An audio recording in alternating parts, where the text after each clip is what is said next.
Open Your Eyes is brought to you by the Belize Bank. Our country, your bank.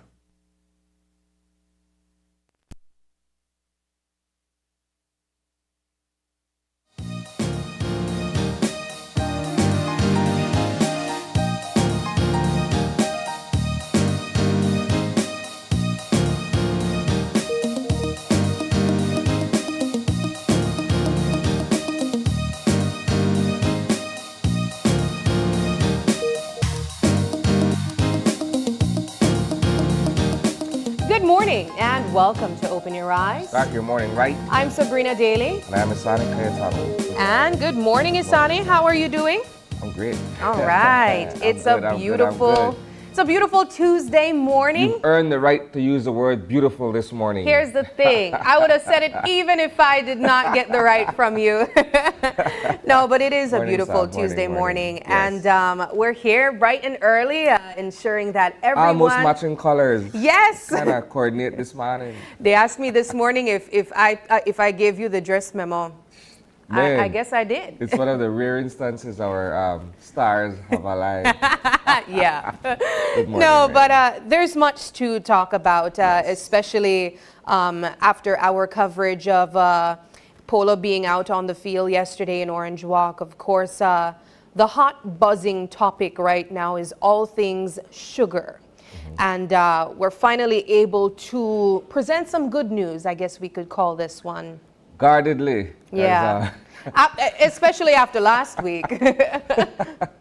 But yes. Yeah, I say guardedly because at this point, despite a contract finally being signed, it still feels suspenseful. Yeah. Like, what's going to happen We have to make sure the ink dry on this one. Yes. And I hope that what happens next is the delivery Yeah. of cane in earnest. Yeah. And the milling actually gets underway proper. But yes, Sabrina, you're perfectly right. Late last night, an agreement was finally signed between all parties, and this was brokered by the Prime Minister of Belize. We have an official statement from him coming up shortly, but yes, word came out sometime after 10, perhaps going on 11 last night, that BSI and its financial director, Sean Chavaria, and the leadership of the Belize Sugarcane Farmers Association finally signed onto an agreement. Now, I leave the technical aspects of that to Hippolito. He's been following the story all the way through to include what the new agreement would entail. Yeah. What the points were that they both collectively agreed to and so forth. I'll leave that to him. Suffice to say that an agreement is in place, and it would seem at this point that we will begin the actual process of milling. I say that from the standpoint of the Belize Sugarcane Farmers Association. Finally delivering cane. Yes, and then milling their cane, Yeah. their product, right? Because the other smaller associations began a week and a half or so ago. That's right, So yes. it's a continuation. We see the Prime Minister there, we see the Director of Finance and leader of the BSCFA. What I want to do is go to an official statement from the Prime Minister following this breakthrough last night, and then we could work our way back and provide some additional context. So, Sure. If we could go to that interview at the moment.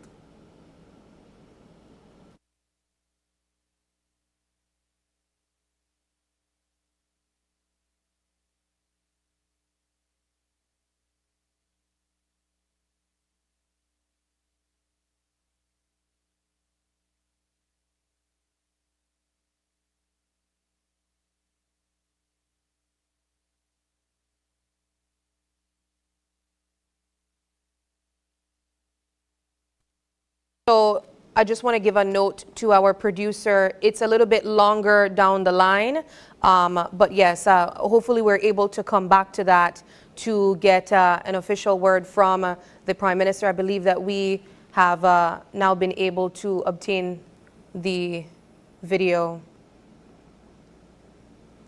But Yes, just a bit more. There we go. For several months, decided to get involved to try to resolve the differences between the BSCFA and BSI. There were three main issues that plagued the signing of a new agreement. First was the time frame for the agreement. Second was fair trade premiums. And third was the issue of port handling charges and throughput fees, which are to be listed as part of the net strip value deductions in the commercial agreement. On Thursday, January 4th, the government managed to broker a deal between both BSCFA and BSI. As part of the agreement, Mr. Hugh O'Brien, a highly regarded agriculturist and former CEO in the Ministry of Agriculture, will undertake an investigation of the current stevedoring and throughput fees through the port of Big Creek and make a comparison with the fees previously charged for the transporting sugar through Belize City Port. This assessment was to take 3 months. As with any agreement, the devil was in the details.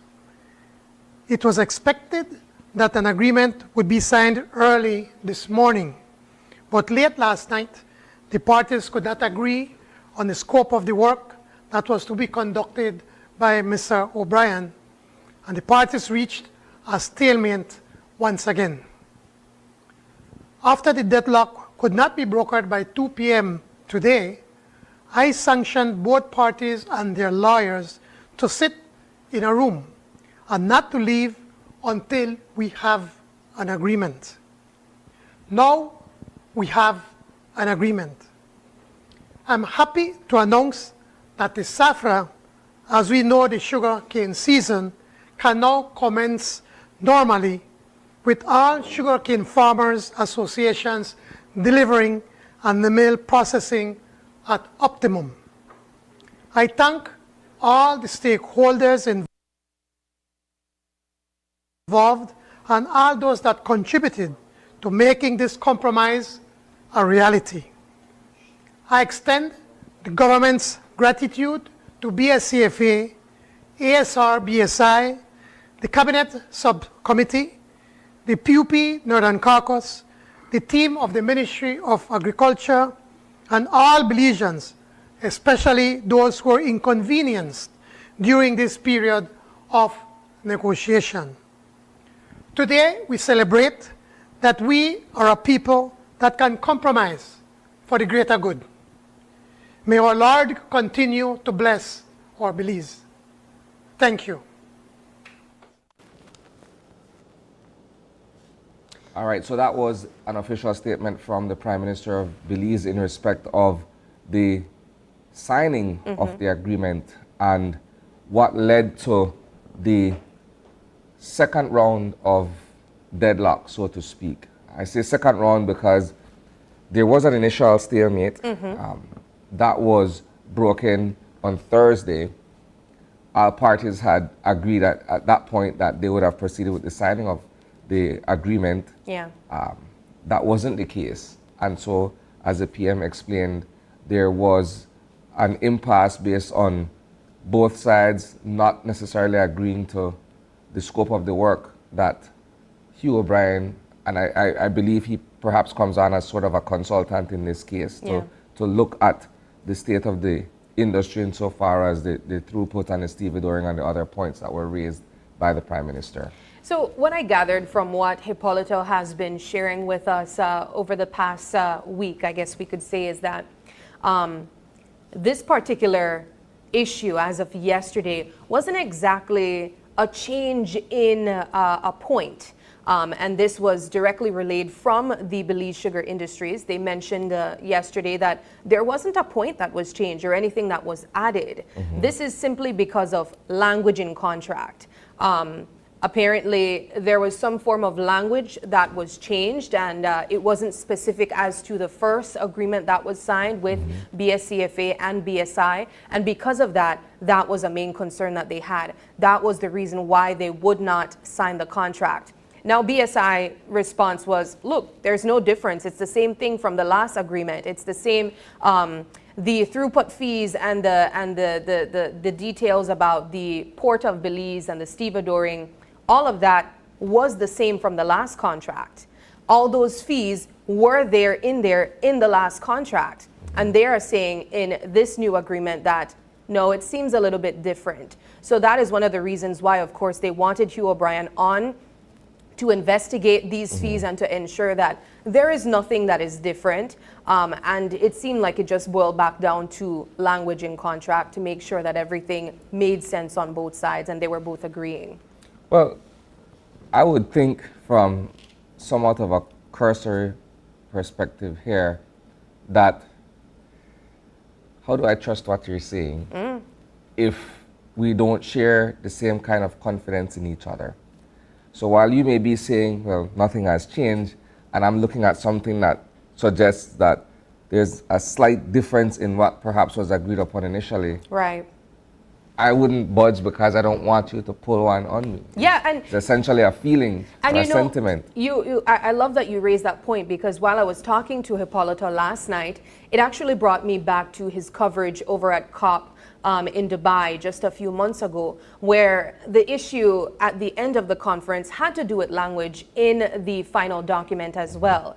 It's so important to agree on the language in these documents, because may and should means totally different things. And it's important that you recognize that, because that could be the fine line in me not having to be penalized for something that I... May is optional. Yeah, should exactly. is mandatory. Exactly my point. Mandatory. Exactly. So it would be interesting to get a hand on the official document to see how exactly that was explained. As far as I know, we were only able to find out the 4 points of agreement, but we were not able to see the official document as yet. Here's an observation on my part, as an outsider looking at this whole thing.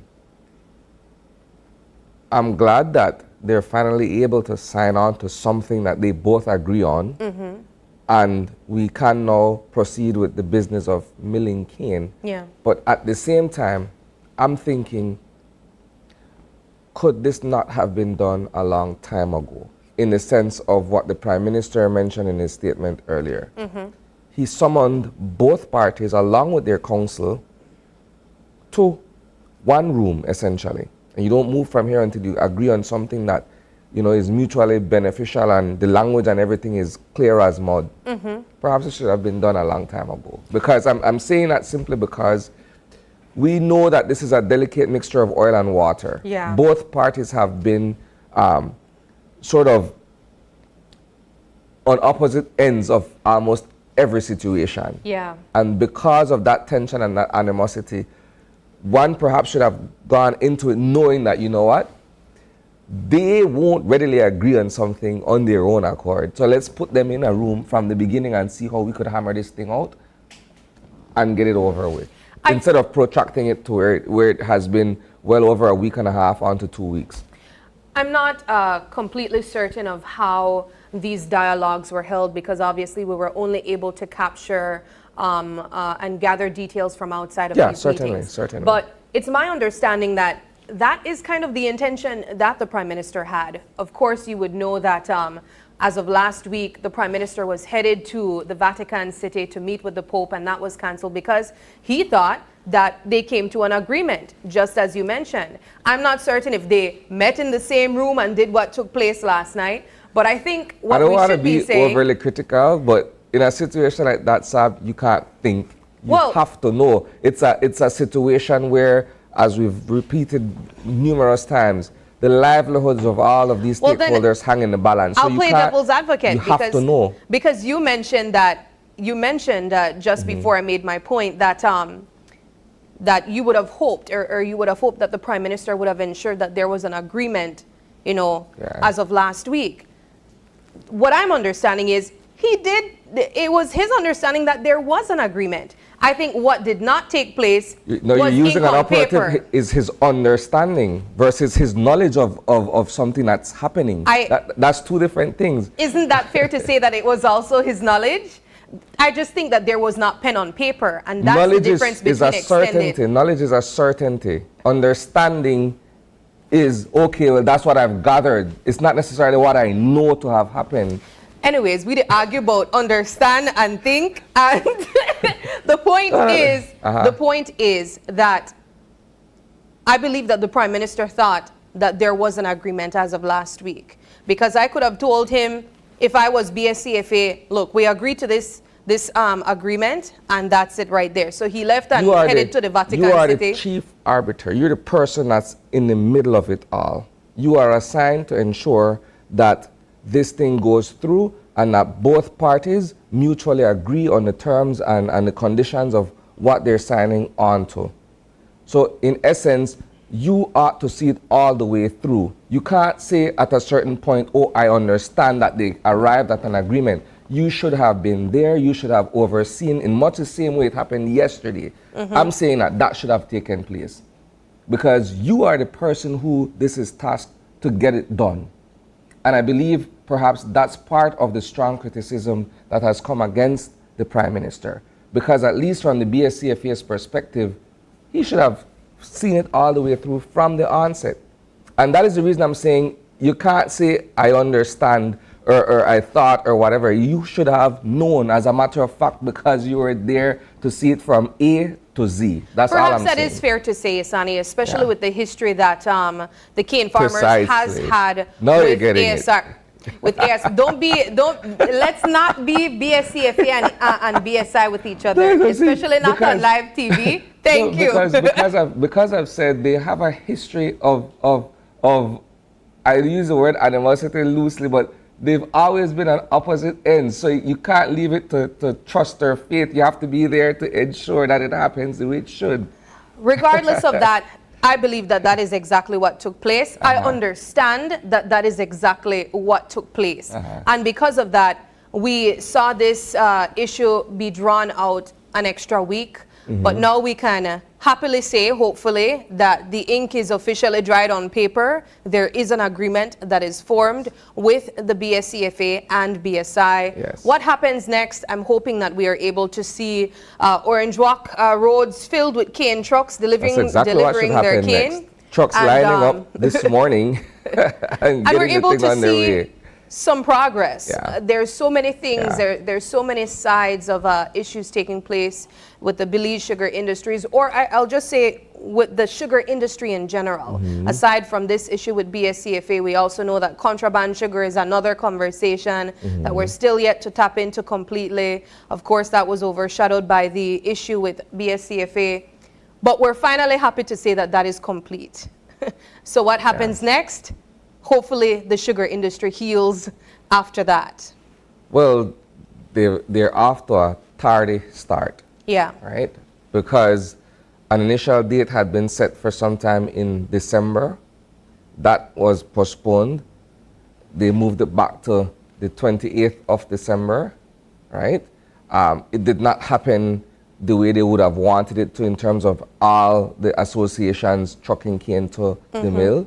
So they're behind again. But I think there's still sufficient time to get everything going in terms of the harvest and ensuring that they get as much cane to the mill to process the quota that they're setting for this crop. So let's wish them the best. This has been a long, drawn-out process, and we're hoping that everybody moves forward. Yes. Alrighty, now moving into our weather update. Our weather update is provided by the National Meteorological Service, and we will be having forecaster Francisca Wellington on the line to give us what we can expect today as it relates to the weather. You know, I will say what the BSCFA did have in their favor was no rain. There was no rain on their parade as of last week and yesterday. But hopefully we're able to enjoy some relatively good weather continuing this week. Alrighty. Good morning, forecaster Wellington. Good morning. You sound bright like the weather. Yes. What can we expect today in the general situation? Okay, so we are seeing fair and mostly dry conditions. So we'll see lots of sunshine today. Tonight we'll see a few cloudy spells. I explain in a moment. For most of today, we'll see little or no rain, and then tonight we'll see showers a little bit, and that is because a cold front will come very, very close to us and support a slight increase in moisture. So we could be seeing isolated showers tonight, especially over north and western areas. With these changes, what kind of temperatures can we expect? Right. So that will support what we call a backing up of the winds. So by tomorrow morning, we'll be seeing north to northwesterly winds, and our nighttime temperatures will drop to 72 along the coast, 66 inland, 62 up in the Maya Mountains. That's tomorrow morning. Today's high, we're going for 88 along the coast, 93 inland, and 80 up in the Maya Mountains. Alrighty, do you have an extended outlook for us? Okay, so for tomorrow, again, we'll see cooler conditions, and showers, if any, will be isolated. Alrighty. Well, thank you so much, Forecaster Wellington. We appreciate the information as always. Okay, you're welcome, and have a great day. You too. You have a good one. Thank you. Alrighty, that was your weather update. Moving now into our eye-opener this morning for your morning motivation. Our eye-opener is taken from dailyom.com, and it goes like this. It is not the quantity of time that matters, but the quality that you experience during each moment. We live in an age of quantity. The media shapes us with the notion that larger, faster, and more are often synonymous with better. We are told that we need to find more time, more possessions, and more love to be truly happy. A smaller quantity of anything that is high in quality will almost always be more satisfying. Similarly, one fulfilling experience can eclipse many empty moments strung together. It is not the quantity of time that matters, but the quality that you experience during each moment. Ultimately, quality can make life sweeter. When you focus on quality, all your life experiences can be meaningful. Likewise, a few hours of deep, restful slumber will leave you feeling more refreshed than a night's worth of frequently interrupted sleep.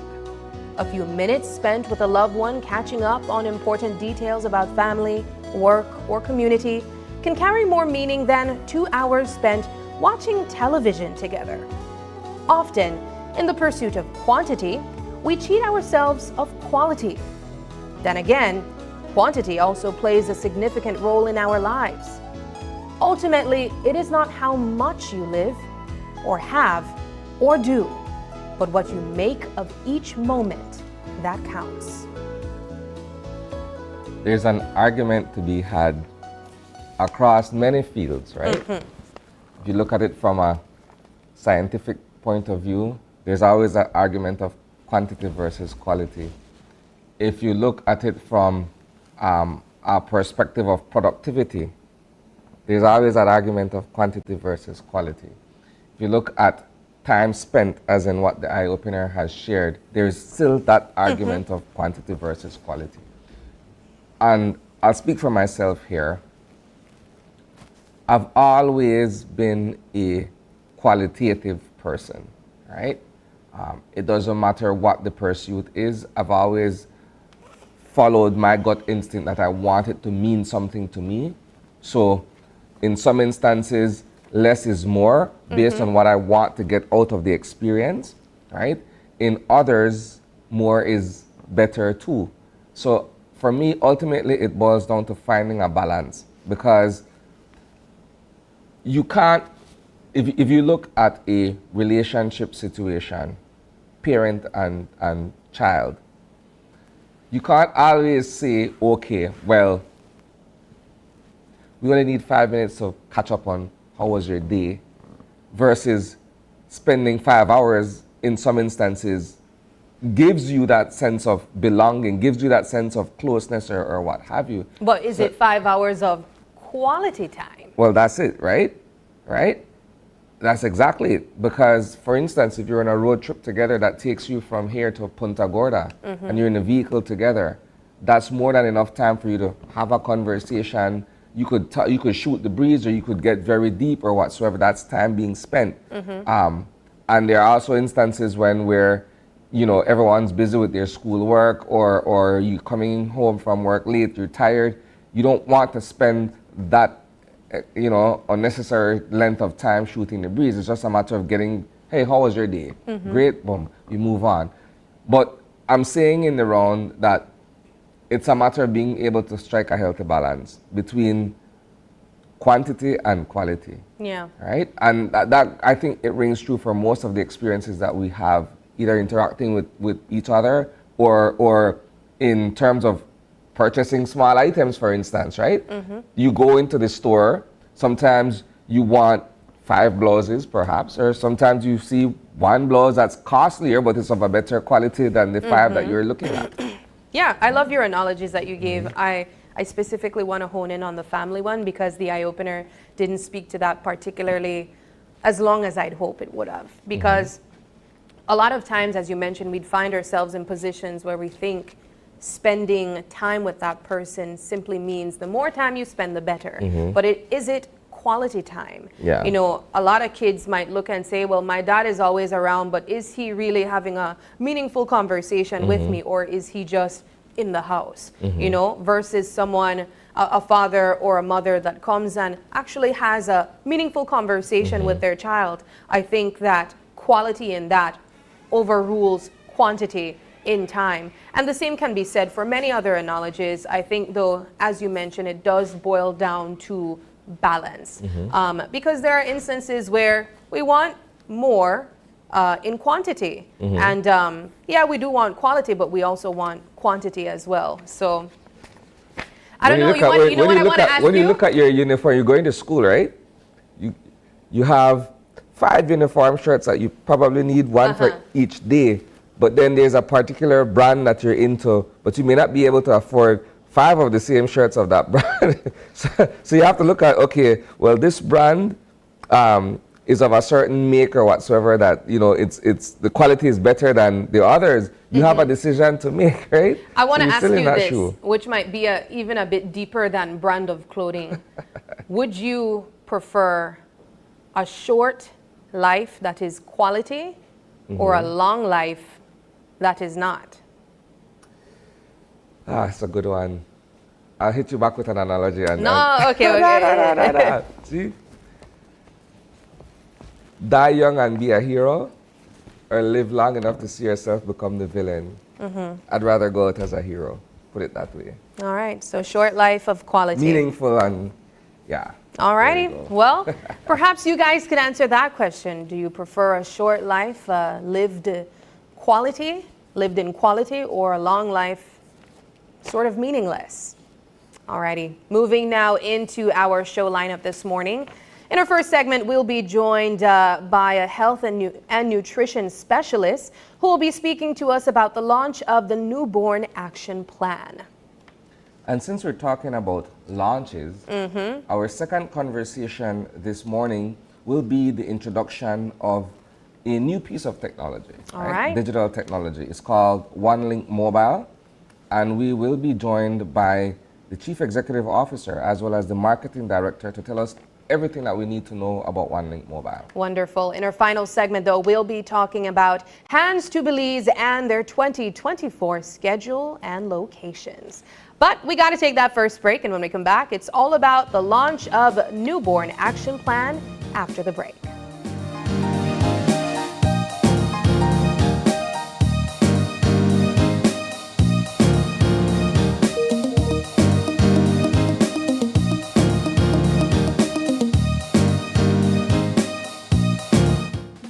Just got a lot less complicated with Belize Bank contactless MasterCard debit card. Introducing our standard debit and MasterCard Platinum debit cards. Now you can make purchases anywhere MasterCard is accepted with one tap, pay and go. Your contactless card never has to leave your hands, especially in these times. And your card is embedded with multiple layers of security. Platinum card holders get to enjoy extra benefits like price protection, purchase protection, trip inconvenience, and luggage protection, just to name a few. Start enjoying a cashless lifestyle today with the Belize Bank.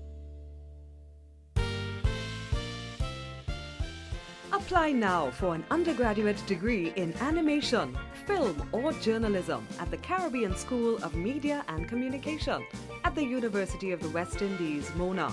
For more information, visit www.mona.uwi.edu/apply.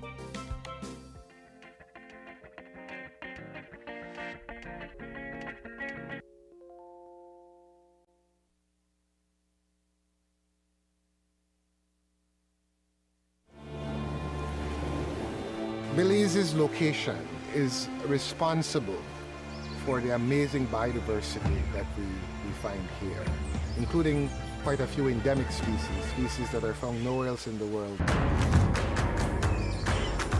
In fact, 60% of our country still remains forested. It's part of our history, it's part of our heritage, it's part of our culture. Business has to be a long-term thing, and it has to feed into the environment. Do we truly believe that without a strong country, you can never have a strong company? This is going to be a good night for croc catchers.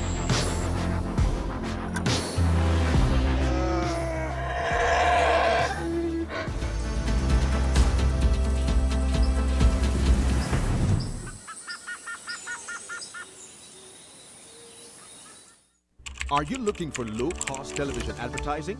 Have we got a deal for you? Advertise on Channel 5's Daily Classifieds.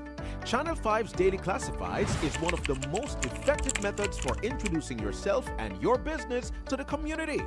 Use our Daily Classifieds to recruit employees, promote specials, promote your products or services, promote a business opportunity, increase traffic to your website, and advertise items you have for sale. Let us help you to save valuable time and money. Call us today at 280-0013 or visit us at our offices on Coney Drive to discuss how we can help your business grow affordably. Channel 5's Daily Classifieds. Advertise today.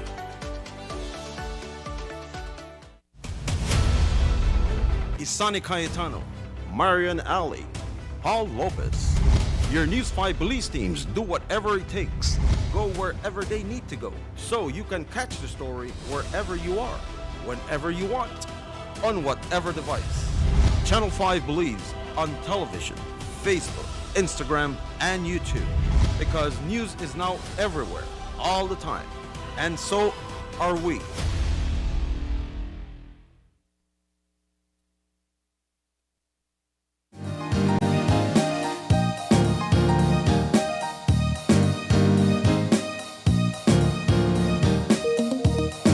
And welcome back. Our first conversation, as Sabrina had mentioned prior to our commercial break, is a discussion with Dr. Olusola Oladeji. He's a health and nutrition specialist. We'll be discussing the launch of a newborn action plan. Joining us via Zoom all the way from Nigeria is Dr. Oladeji. Good morning, my brother. Good morning. Good morning. Good morning. How's it going?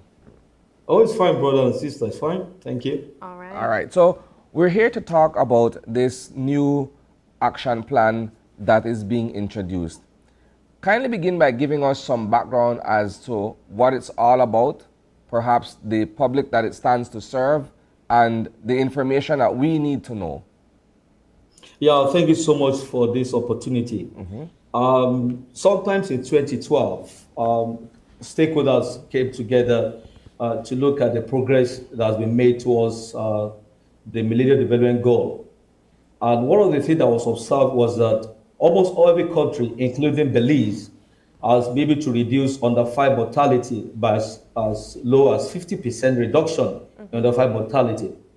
But neonatal mortality was not reduced at all. And unfortunately, neonatal mortality constitutes about 45 to 50% of under 5 mortality. That means if you want to reduce or sustain reduction in the 5 mortality, we need to address the issue of neonatal mortality. That was why the stakeholders decided that there was a need for all the countries to develop what they call a newborn action plan. This will be a strategy to address preventable causes of newborn death and stillbirth. So in 2014, the Global Newborn Action Plan was actually developed by the World Health Assembly of 67 World Health Assembly. It was adopted and expected every country to do the same thing. Fortunately, last year, UNICEF supported the Ministry of Health and Wellness. The development was coordinated under the leadership of Maternal and Child Health Directorate of Ministry of Health with all the stakeholders from the private sector and the public sector to develop this plan. This plan is actually aligned with the Global Newborn Action Plan. It's very important, like I mentioned, that Belize also has been able to reduce infant mortality. But neonatal mortality has been very stagnant in Belize. In 2013, it was 12.6 per 1,000 live birth. And by 2022, it was just 11 per 1,000 live birth. That means the reduction has not been quite encouraging. It was so stagnant. And we discovered that in Belize, 31% of newborn death occur within 24 hours of delivery. And 77% occur within the first 1 week of life. So if we can develop a strategy, and the common causes are preventable: prematurity, intrapartum complication, and sepsis. That if you can address this issue to complement the effort of the government, then it's possible that Belize can substantially reduce. We can reduce neonatal mortality in Belize, which ultimately will help us to reduce significantly the under 5 mortality. And that was the essence of government coming up to address this issue. So government led the process. UNICEF with other stakeholders really supported the effort of the government. Yes. The irony here for me, at least, is I've always thought that we've been making a conscious, concerted effort at reducing infant mortality in this country. And by you saying that over a period of time, it only reduced nominally, I personally believe that it kind of flies in the face of everything that I thought was actually taking place in trying to reduce that number considerably. Yeah, like I mentioned, if you actually look at reduction of neonatal mortality in Belize, if you compare it to the global standard, Belize has actually done better than every other country globally. Because well, that's some good news. Because the global neonatal mortality rate in 2021 was 10 per 1,000 live birth. If you compare to what Belize recorded. So, but the issue is that even though Belize has done, the reduction in Belize is about 8% lower than the global average, but they still need to do we still have a lot to do so that we can ensure that we reduce this further as much as possible. And that's why the effort of because look, government has done so many things. I'm sure you are aware, government of Belize has abolished the payment of fees in health facilities, in public health facilities, to encourage, to improve universal access to health. Government of Belize has increased the allowances for community health workers. Which if you compare to other countries in this region, is remarkable.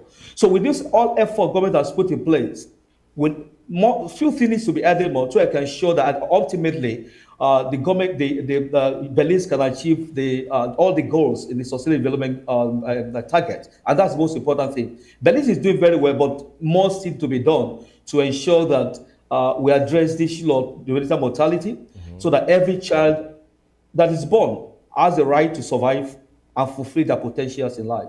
I have a follow-up question. How is this affected by persons who are in rural and remote communities versus persons who are in municipal settings where they have access to proper health care and what have you? And I think that's a major issue. If you look at the development plan, we discovered that most 66% of newborn death actually takes place in rural areas compared to the urban areas, which are about 33%. And that's one of the objectives of this plan. This plan has 5 key objectives.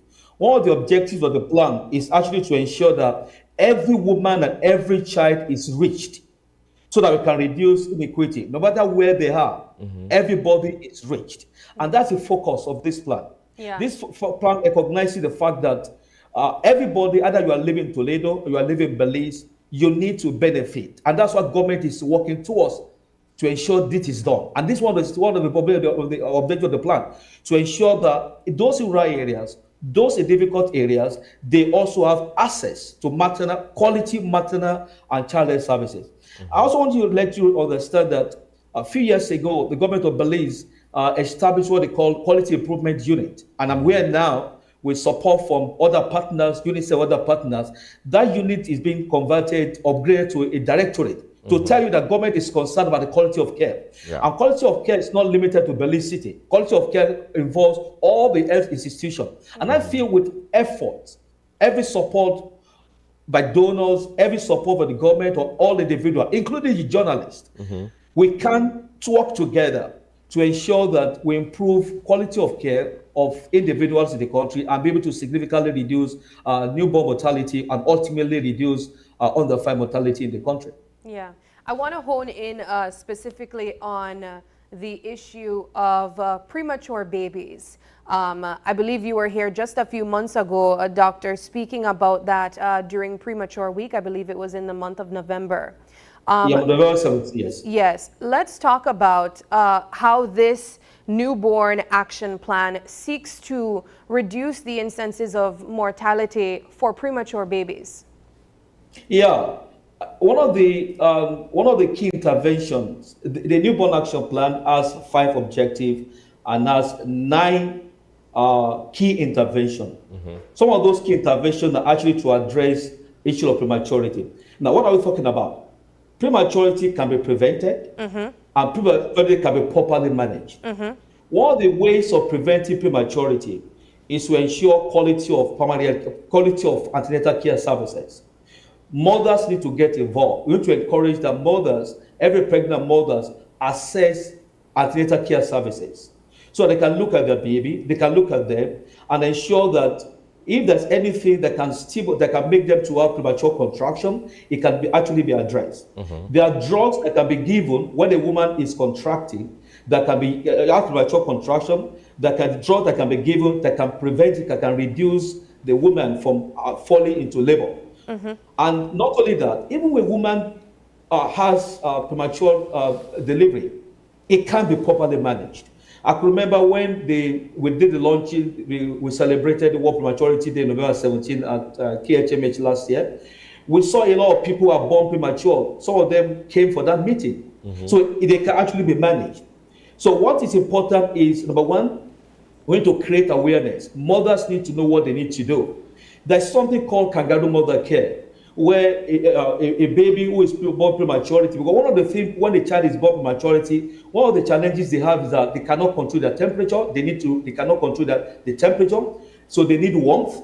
They cannot feed properly. They need to be fed properly, and when they have infection, there can be issues.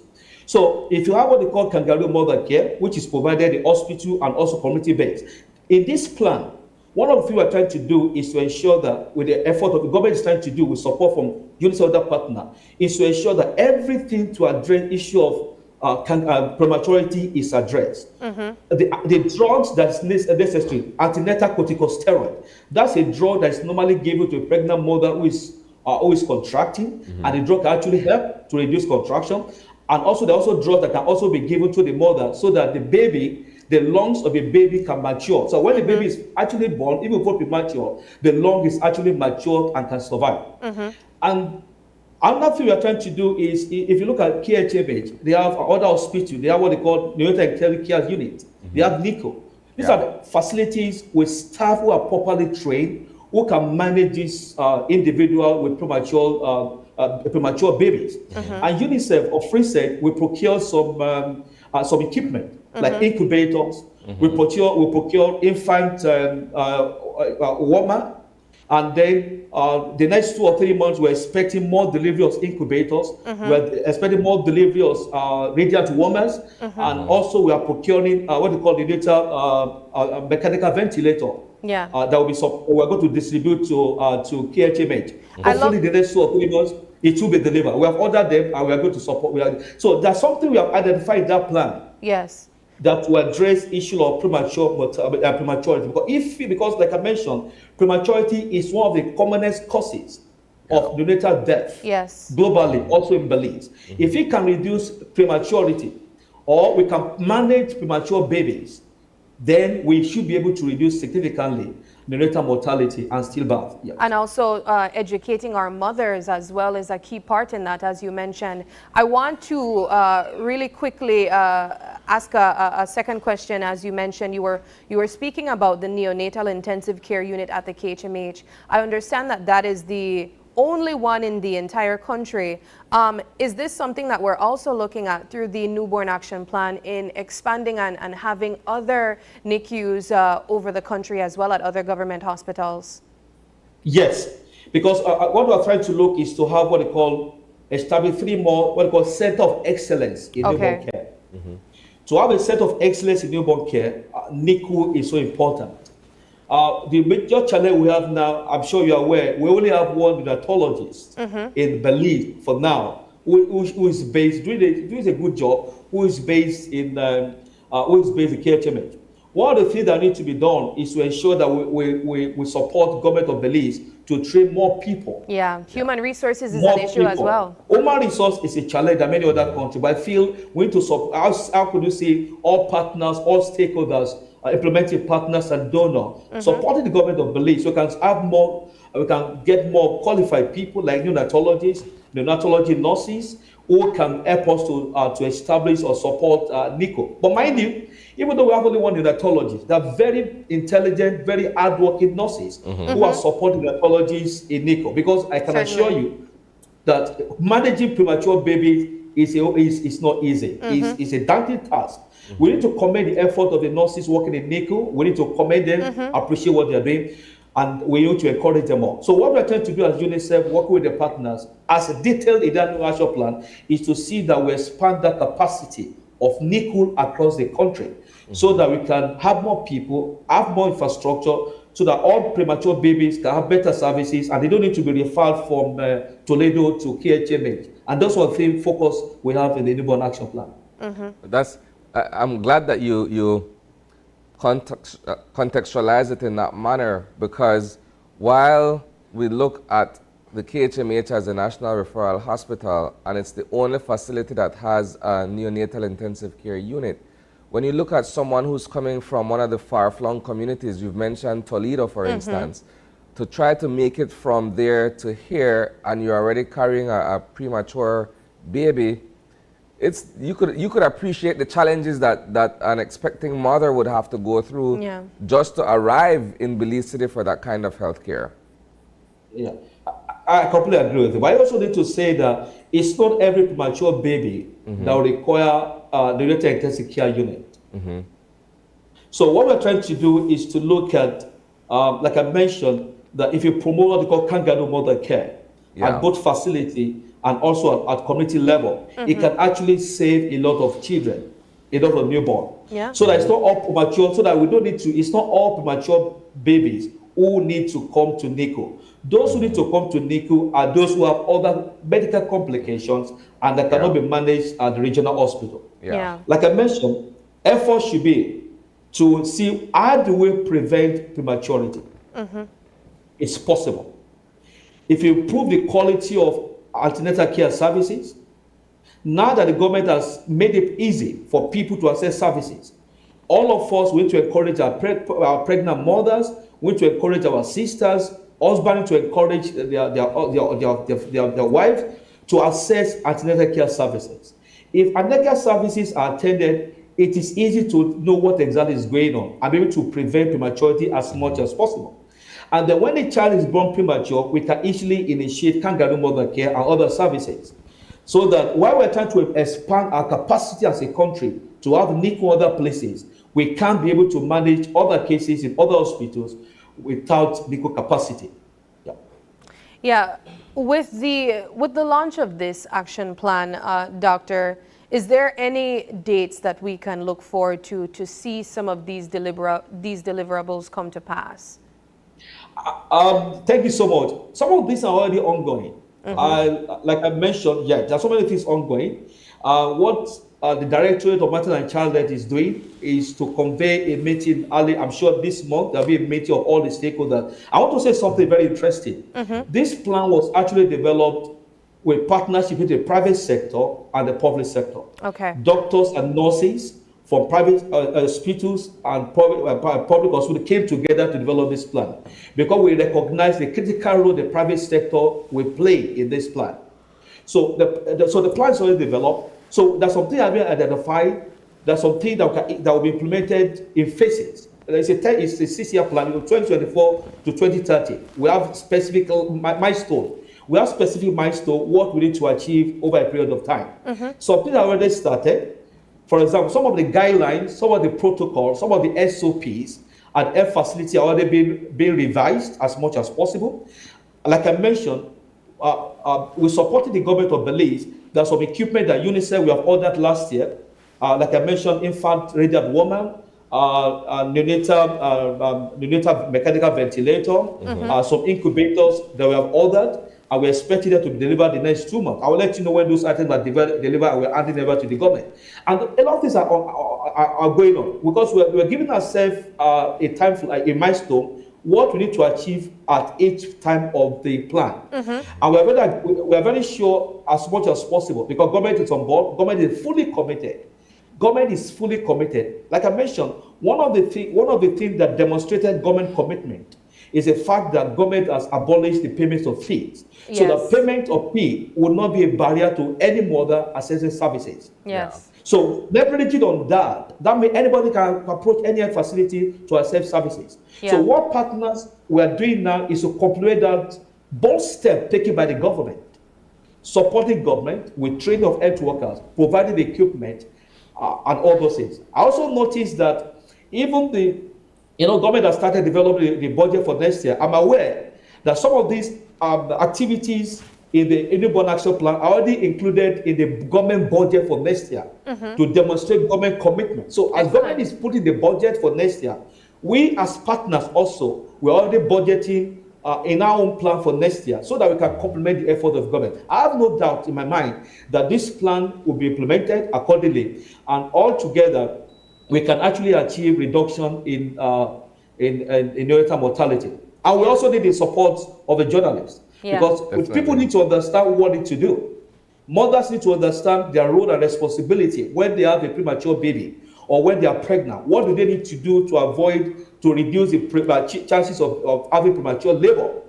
What they need to do when they have a premature baby? What are the care to be provided for a newborn baby? So those are all the things. So all of us as critical stakeholders, we need to come together and support the effort of the government in ensuring that this action plan become a reality as much as possible. For our viewers watching, as you mentioned, this is a stakeholder initiative of not only the government and the private sector and yourself as UNICEF, but also the media. For our general viewers, how can they get involved in ensuring that this newborn action plan is a success? Yeah, thank you so much. Number one, in the communities, we expect that, for example, in each of the communities, community leaders need to ensure that every pregnant mothers in the community, they're encouraged to access antenatal care services. Husbands should encourage their wives to go for antenatal care services. In health facilities, community members should support the effort of the government to ensure that people in their community, they support the health workers who are providing services in those communities. It's a critical, all of us have a role to play. And then also expect the private sector to support the effort of the government. Philanthropists to support the effort of the government. Government alone cannot manage the health sector. Health sector is a huge investment. It takes everybody to play their role. Donors, private sector, community members, everybody has to play their role as much as possible. And we are hopeful that we can simplify this plan and then we share with the journalists so they can help us to disseminate some of these pieces of this plan to the members of the community. We simplify them so that it can become friendly for them to use. Or what is prematurity? What can I do as a community member to prevent prematurity? All those things like that. So we're trying to work with the government to ensure that we can simplify that plan so that it can become user friendly for everybody. And then all together, we support the effort of the government to ensure that key activities identified in those plans are actually implemented. Yeah. It's a 6-year timeline. You look at 2024 to 2030. Is this sufficient time being allotted for this action plan to be completed, implemented and completed? No, yes and no. Like I said, it is in phases. The plan is meant to up to 2030, so it can synchronize with the SDG that also ends in 2020. Because the indicators are actually is aligned with the SDG indicator 3.12 for neonatal mortality, all those things like that. Of course, a plan is a living document, and they can be modified as much as possible, because the plan is that we're going to have a media review of this plan to see what progress has been made, what adjustments need to be made, where are we making progress, which area we need to focus on. Yeah. All right. Well, Doctor, I think we are just out of time. Is there any last words that you have that you would like to share as it relates to the launch of the action plan? Like I mentioned, I want to commend the effort of the government of Belize for initiating this plan, and then all the stakeholders who came to support the government. Yes. I also want to appreciate some of our donors, like the government of the USAID and the Republic of Korea, who supported UNICEF to fund the effort. And I want to appreciate even the media for creating awareness about this plan. Yes. And I feel it's very important that this is done. So all of us together, we can collectively support the effort of the government to reduce neonatal mortality and ensure that every child that is born has the opportunity to survive and fulfill their potential in life. Thank you. Excellent. Thank you so much for joining us virtually and sharing the update on this launch. We look forward to the continued support that you have been providing to the government and, of course, the Belizean people in all the activities that you guys have planned. All righty. Thank you so much. Yeah, thank you. All right, we are going to take another break, and when we come back, it's all about the introduction of One Link Mobile. Find out more when we come back.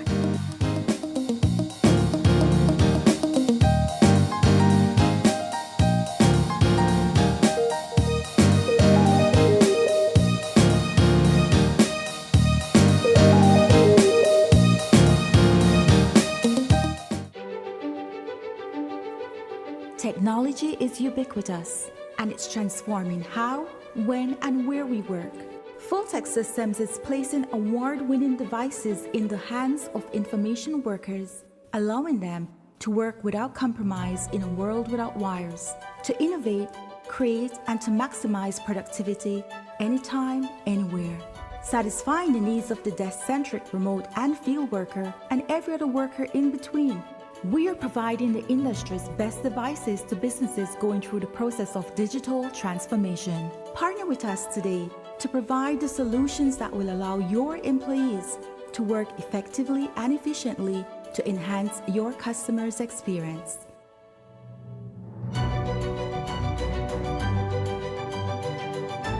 Fulltech Systems, your technology center, where you'll come for the price, but stay for the service.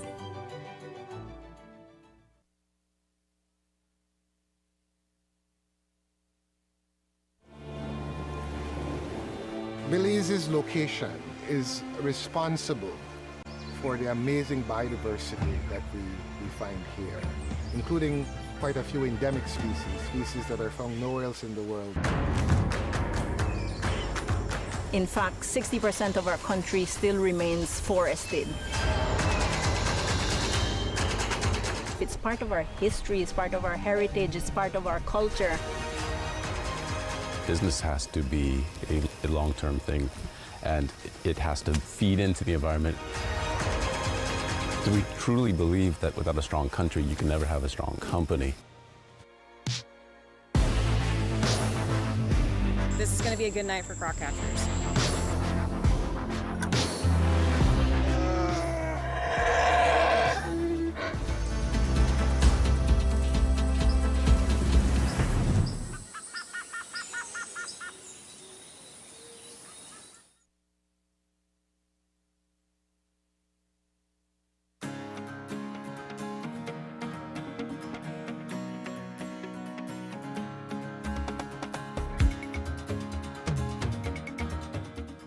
These will offer you coping mechanisms when dealing with violent situations.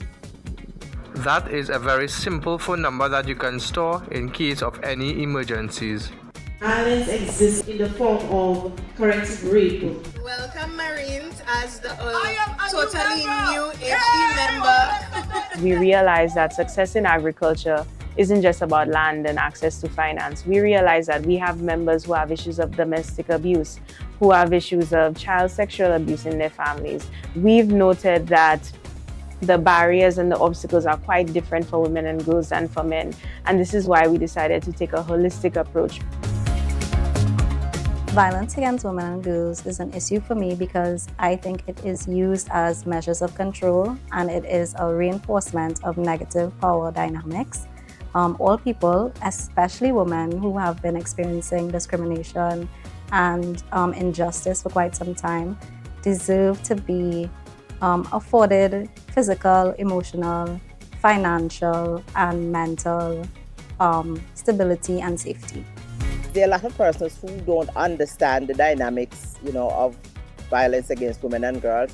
And so there's always need for advocacy and education to keep the awareness. Economic empowerment, that's what we've been focused on day one.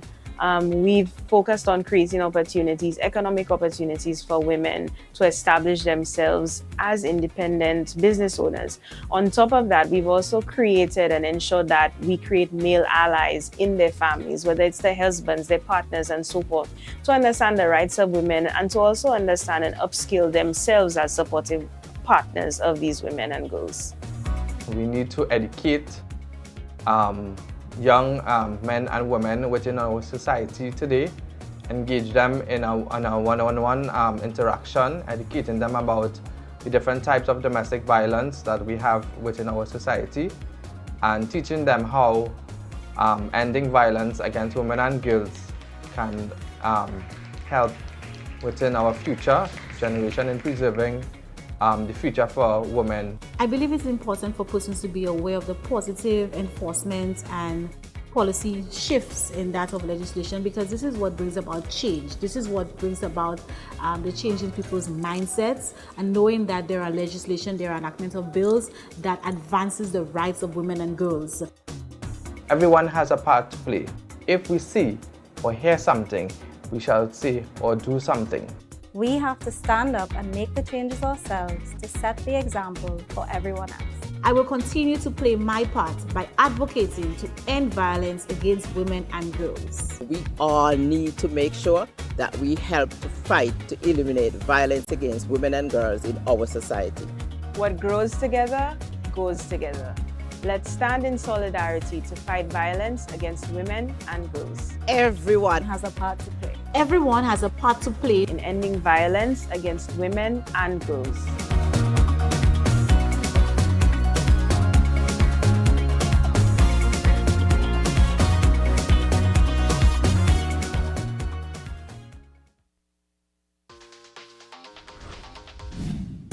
I'm connected. Yo. I'm connected.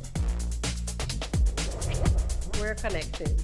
Create the perfect broadband bundle that fits your style with Smart Connect. With the Junior Bundle, get 50% off your national calls and up to 6 gigabytes of data at no extra cost. Get postpaid added for an additional cost of only $25 with the Prime Bundle. Stay connected with unlimited smart-to-smart calls plus 6,300 megabytes of data and free international minutes. For the family, pay $28.13 more and get the Binge Watchers bundle with Netflix. This bundle gives you 4 profiles with unlimited streaming on multiple devices. Visit a showroom near you to sign up and personalize your own bundle combination with Smart Connect. Smart, bringing people together.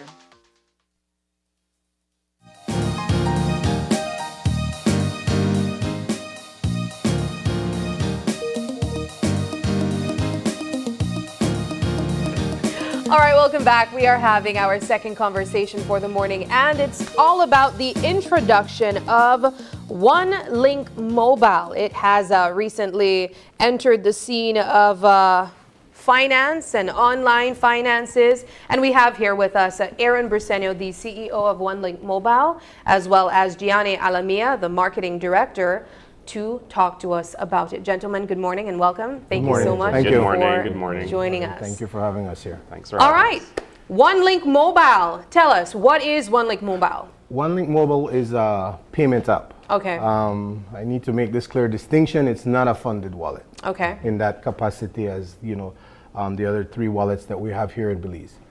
It's basically users download the app, they add their payment method, and once their payment method is in the app, they can make payments to any merchants that accept payment.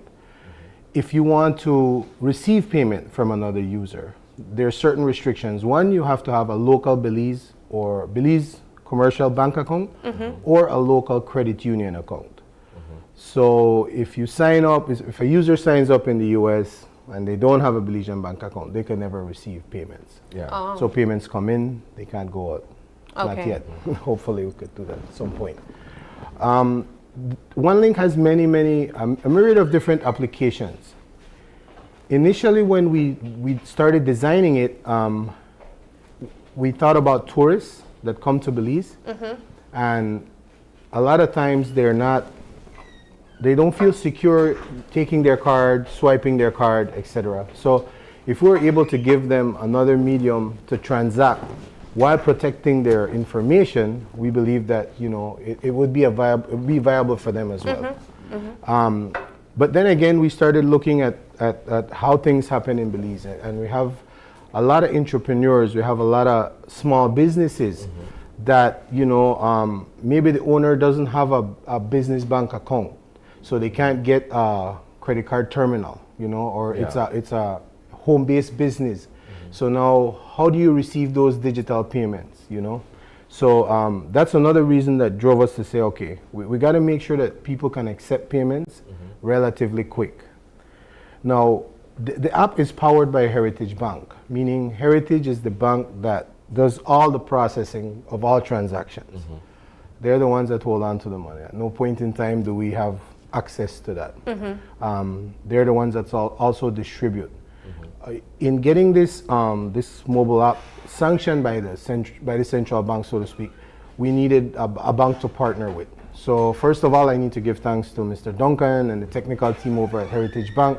They were able to kind of see the light at the end of the tunnel and what we were trying to accomplish. And so they did give us all the support we needed to get where we're at today. We had a soft launch last month in San Pedro, and it went relatively well. We learned a lot of things. The reason I didn't decide to like put it out publicly then was because I knew that we had some internal processes that we had to work out. Okay. Nothing with the app, more with us, how we were going to handle customer service to make sure, you know, everything was so we can provide the best service to our customers. And so we learned a lot. And one of the big things was people are skeptical in Belize, you know. They're like, we're naturally skeptical of a lot of things, right? And that's totally understandable. I mean, you're dealing with people's money. Yeah. So, I mean, you know, without that, you don't pay the bills, you don't live. So, but we learned a lot. We learned a lot, and we've been able to redefine some processes internally with our team. And so I think that we're ready now to take on the work that will come with it. Let's step back a bit here, Aaron, and go to the inception of this all. From what you're describing to me, it seems as if though you've sort of localized a version of Apple Pay or these other platforms. Why did you find the need to go down that road when perhaps there are other programs or apps that exist that do the same thing? One, and two, what was the process like in terms of developing this and bringing it to where it is today? I've been working on this for like 8 years. Wow. The last time I was here, the app was actually called Payback. That was like in 2015, I do believe. So, by the way, I like the waiting area. It's been upgraded. Looks nice. 8 years in the making. No. I mean, it's not where you start, it's where you end up. Yeah. You know, technology changes so fast. Indeed. And you have to adapt. You know, when you look at things like Venmo, PayPal, Apple Pay, Cash App, Yeah. a lot of those things happen in the US and internationally because the banks are set up different, you know, it's a little bit different. When it comes to Belize, it's unique. So you have to look at what will actually work. You know, it's not like, oh, I'll just make a copy of PayPal and bring it here. No. It doesn't work like that. The other thing is that in our case, we had to find a bank that would work with us. You know what I mean? A bank that has invested in technology, a bank that's going in that direction. So we had to like really, I had stopped working on it for a while, you know, I kind of given up. About 2 years ago, somebody told me, you know what, give it another shot. Might make sense to do it now. And so I did, and I'm glad I did. And it's all about the experience with us. You see, we're not a bank. Yeah. We don't do banking, we do mobile apps. So that's what we're trying to do, is take and do what we do and do it the best. I want to get Gianni into the conversation. You're the marketing director. I literally just moments ago set up my account, and there is the option for to create your account as a personal account or a business account. Let's talk about the services being offered for both types of account if you set it up. Right. So the way the app works right now, and the reason it's so exciting, in my opinion, is because it unlocks Belize's e-commerce ability. So as an entrepreneur, a Belizean entrepreneur, suddenly now you're able to have a medium through which you can receive payments internationally. And for me, that's huge. Now, when I first found out about OneLink, I was skeptical too, because I'm like, well, no one else has done it. You can't receive payments. You know, it's hard. Sometimes you, maybe as an entrepreneur, you go through your cold calling, you end up with a lead, you end up with a potential client. But then closing it has always been very difficult. You know, you have to go through maybe wire transfers, you know, things that will make the client not want, you can't retain that client because then it's such a hard process. A lot of red tape. But now all of a sudden, this eliminates all the red tape, so you can focus purely on your business, right? You don't have to worry about how you'll receive payments. Now, you mentioned in the app, as you can tell here, we have a little package, option for packaging. So as a business, when you sign up for OneLink, you have the ability to receive this package, which includes a lanyard with a QR code, so that you can have the ability for a customer to come in, scan, pay. That's it. It's fast and simple. So you can focus on the more important things like customer service, right? Giving maximum value to the product that you've created. A good way to explain it would be, I know of a highly skilled a person who does handcrafting, dolls. Now, as someone who does handcrafting in Belize, you've never quite been able to access the international audience. Maybe because, you know, it's hard to receive a payment, it's hard to set up an online store. Or you don't know how to. Exactly. But now, with OneLink Mobile, you don't need to know how to, right? This takes care of all of that for you. So all you truly need is to have the ability to set up online stores, which, as everyone knows, is easy now with the thing likes of Instagram, Facebook. I've seen many people have their little stores online where they push different products, they push different services, but it's always been, how do I receive the payment? It's difficult. People don't want to pay. For many people. Yes. So then OneLink is like filling the gap in the market. So you're able to tap into a whole new market. Yes. Yes. The other thing that became a byproduct of it over the last month that we realized was that a lot of times you have people that in the diaspora that send money back home. What OneLink, because let me state this real quick. You need to have a local bank account set up. I was going to ask if you need to have a heritage bank account as well. No. You can work with any local bank or credit union. Okay. Very, very important. So you can receive money. Now, the way it works is that, let's say I wanted to pay you or send you money from the US. And I need to have the app and you need to have the app. So I'll look you up on the app, search, find you, send it to you. Now, the way it works is that it's not instant. Doesn't happen the same day, not yet. What will happen is that at midnight, the banks, they do what's called batching. They close the payments for the day, the money gets moved, and then the following day after lunch, you can expect it in your bank account. Okay. That's how we have it set up. I mean, that's the only way we can do it. Yeah. There's no processing done on the weekends or on bank holidays. So if it's an emergency, there's other providers for that, no? Yeah. So it's not, the people I've met with, merchants I've met with, I said, this is not to replace your credit card machine.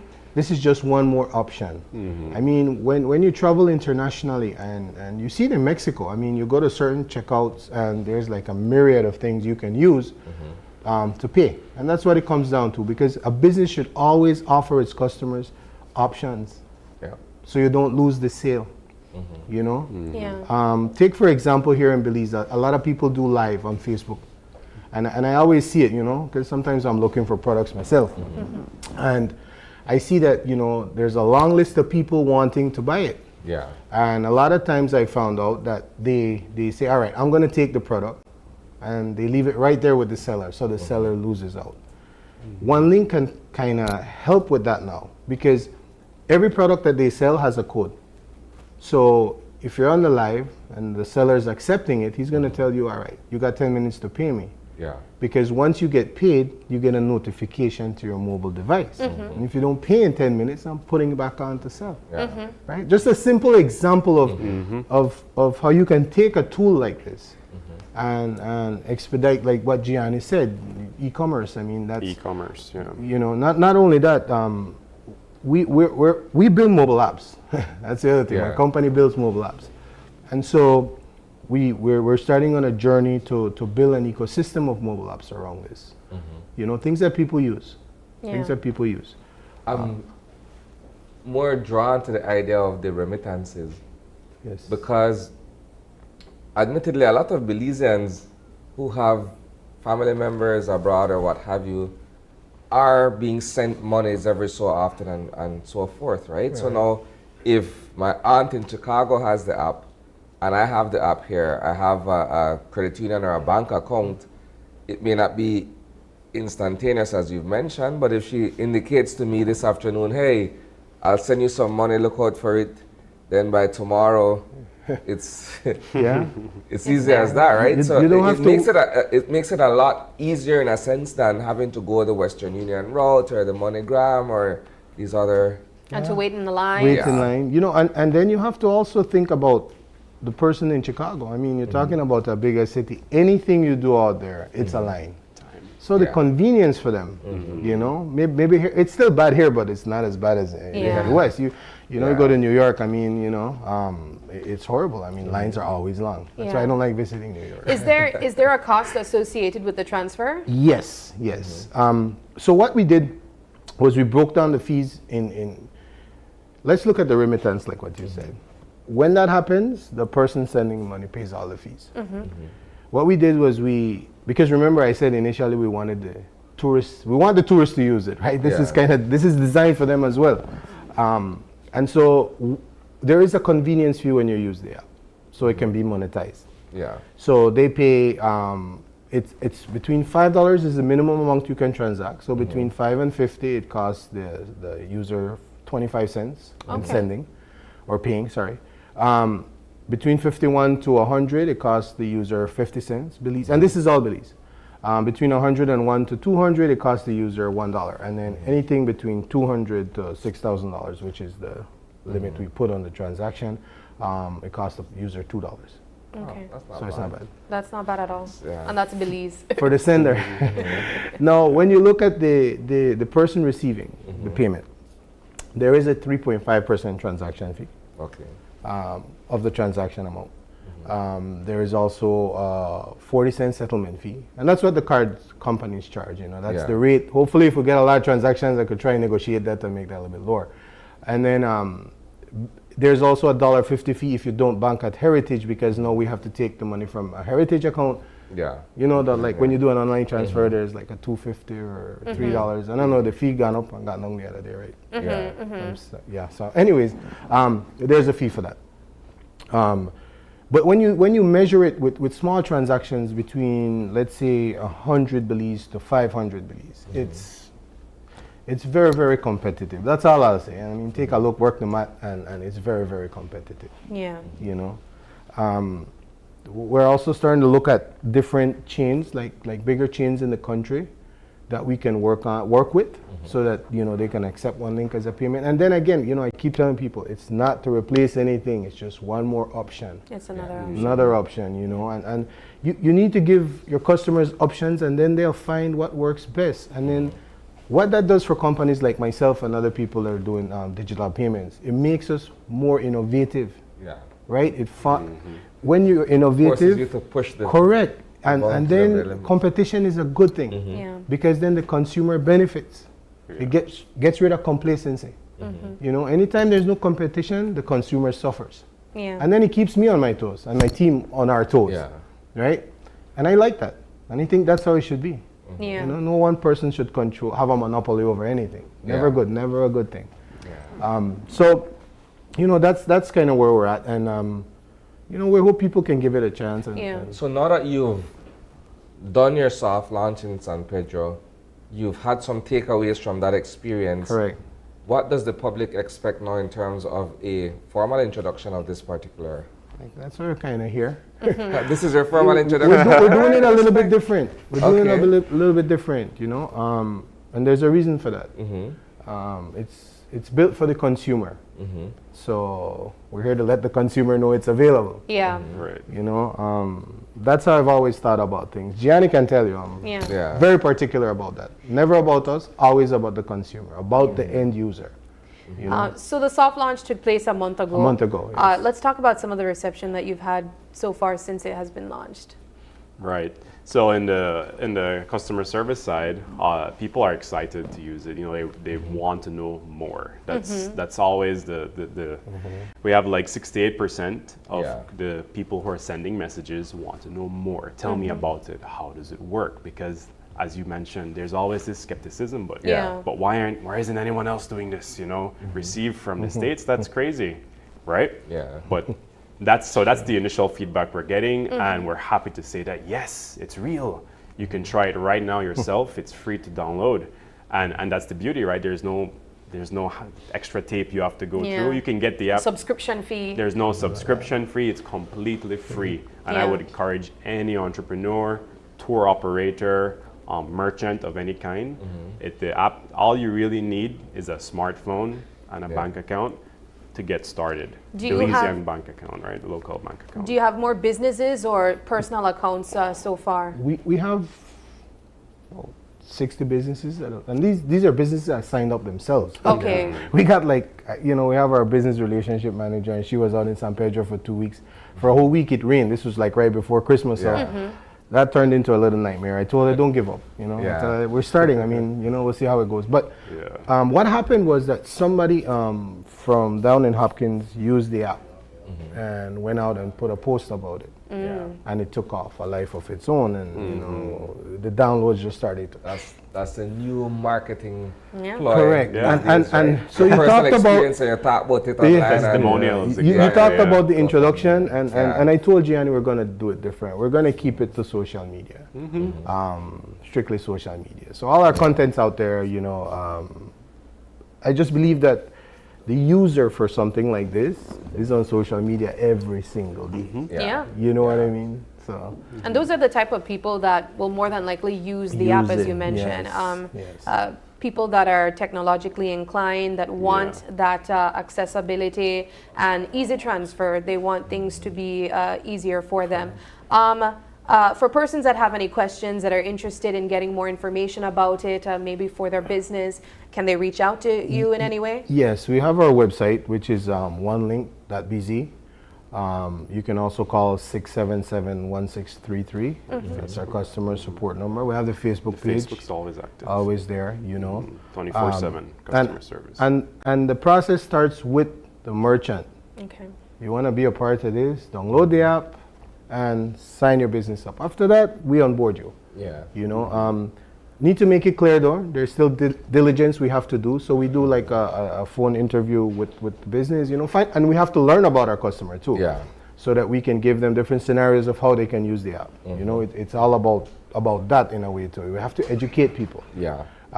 So very important. We're partnering with a bank so people know, hey, your money is safe. It is approved by the central bank. Had to do that. There's no way we could do this without that. So just want to make that very clear. Just for the assurance of the person who's interested. And then our rates are very, very competitive. That's the other thing I want people to know. No? I think there's so many different scenarios of how people can use this. I wouldn't use the word limitless, but to pay, it's definitely, it gives you a lot of options, especially if you work for yourself, like what Gianni said, an entrepreneur. We're developing our own POS so that everything happens even more seamless. Alrighty. Well, gentlemen, thank you so much for stopping by and sharing all the things about OneLink Mobile. We can't wait to see how I could use it. First of all, I already downloaded the app, so I'll check it out after the show. But I'm looking forward to seeing ways that we could really take advantage of this new added convenience to our lives. All right. Thank you. Thank you so much for having us. Alrighty. All right, we are going to take another break, and when we come back, it's all about Hands to Belize. Stay with us.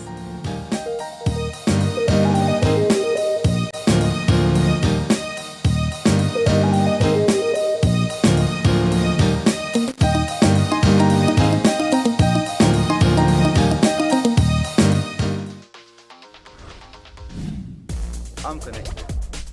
Yo. I'm connected. We're connected. Create the perfect broadband bundle that fits your style with Smart Connect. With the Junior Bundle, get 50% off your national calls and up to 6 gigabytes of data at no extra cost. Get postpaid added for an additional cost of only $25 with the Prime Bundle. Stay connected with unlimited smart-to-smart calls plus 6,300 megabytes of data and free international minutes. For the family, pay $28.13 more and get the Binge Watchers Bundle with Netflix. This bundle gives you 4 profiles with unlimited streaming on multiple devices. Visit a showroom near you to sign up and personalize your own bundle combination with Smart Connect.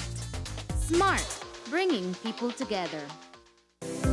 Let's take a journey through the core functions of the Social Security Board. It all starts with registering as an insured person, employer, or a self-employed individual. Sign up for a portal account to manage your Social Security information online. Just provide accurate information and click Create. This will give you access to a range of services and benefits. Next, your contribution, along with investments and other income, are collected and distributed into 3 funds. This ensures that the SSB fund is securely utilized to support various benefit programs. The SSB is committed to providing essential benefits such as sickness, maternity, injury, and pension. These benefits are paid out to eligible individuals as a part of the Social Security coverage. We help you navigate through life's challenges with financial security. Annual surplus accumulates to grow the fund each year. This surplus is invested into various industries, contributing to the growth and development of our nation. With each passing year, the fund continues to grow due to the annual surplus and interest revenue earned from prudent investments. This surplus, along with reserves, helps to bolster the SSB fund and provide a safety net for those in need.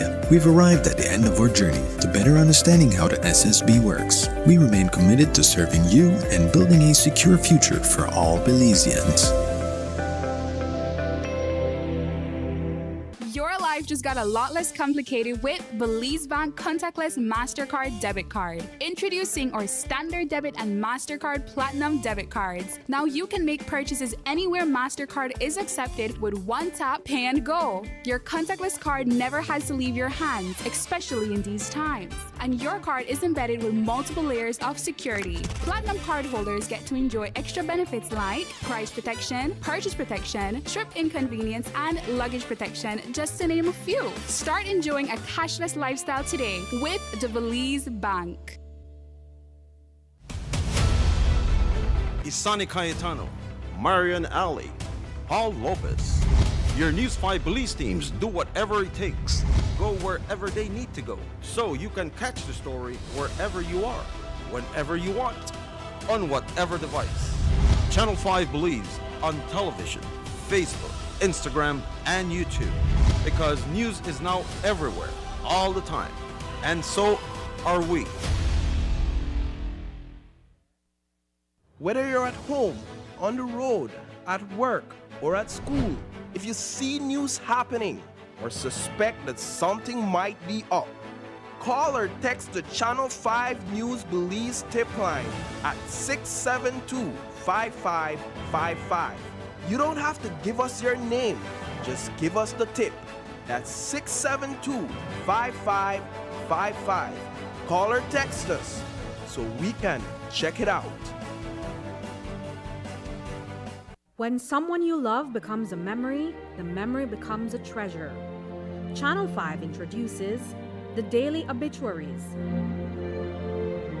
The Daily Obituaries will broadcast all death and funeral announcements and memorials to honor your loved one's life and memories.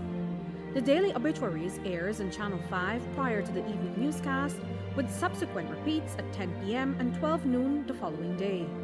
It will also be placed online on our social media platforms, all for a standard package fee. Celebrate their lives and memories with Channel 5's Daily Obituaries. Honor in life and reverence in death.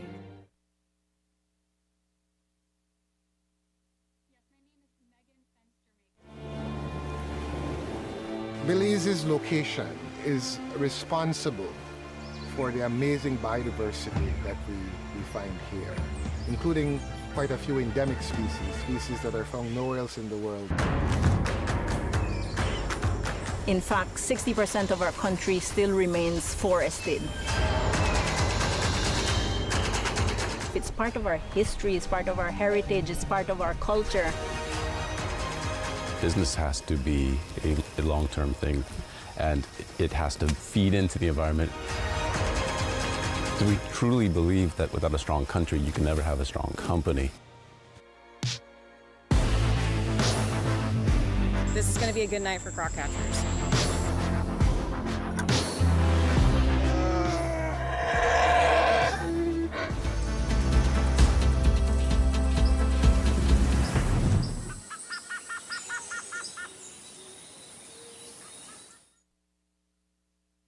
Are you looking for low-cost television advertising? Have we got a deal for you? Advertise on Channel 5's Daily Classifieds. Channel 5's Daily Classifieds is one of the most effective methods for introducing yourself and your business to the community. Use our Daily Classifieds to recruit employees, promote specials, promote your products or services, promote a business opportunity, increase traffic to your website, and advertise items you have for sale.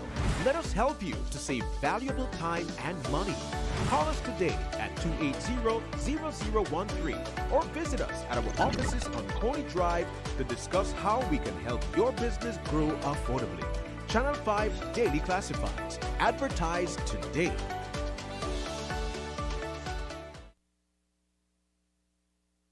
It's time that we realize that we must work together to thrive. The world as we know it, the sky and below it. Could I never have more wonder? Yeah, with life and all you see and the climate's changing, but hope is remaining. And we can't ignore the future. It depends on you and me. One chance, all that we got. One voice, together we stand. Take care, the world where we live. Permite a todos vivir. Tomamos la oportunidad para guardar la humanidad. And I must leave no one behind because we are one climate, one Caribbean. One climate, one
What did you mean earlier about climate change, Mom? Well, when I was your age, I remember beautiful coral reefs and healthy beaches. The summers weren't as hot as they are right now, and the rainy season meant that it only rained when it was supposed to.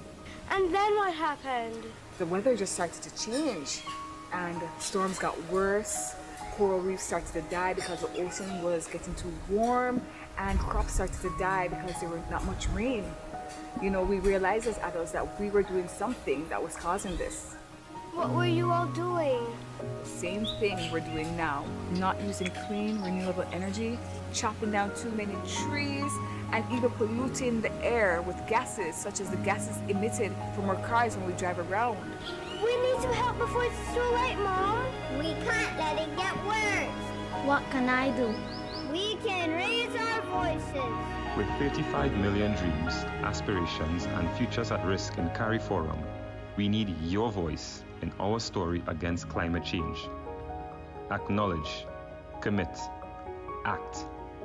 This message is brought to you by the Caribbean Community Climate Change Center under the Intra-ACP Global Climate Change Alliance Plus program and is funded by the European Union.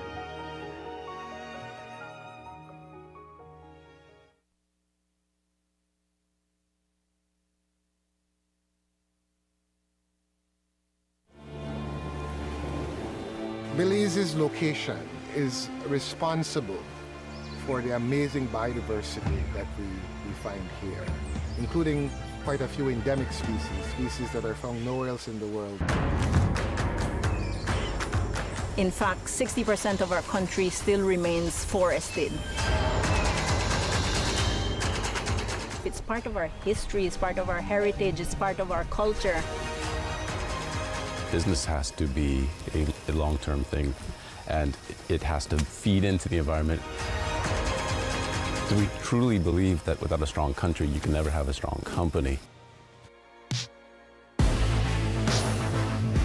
This is going to be a good night for croc catchers.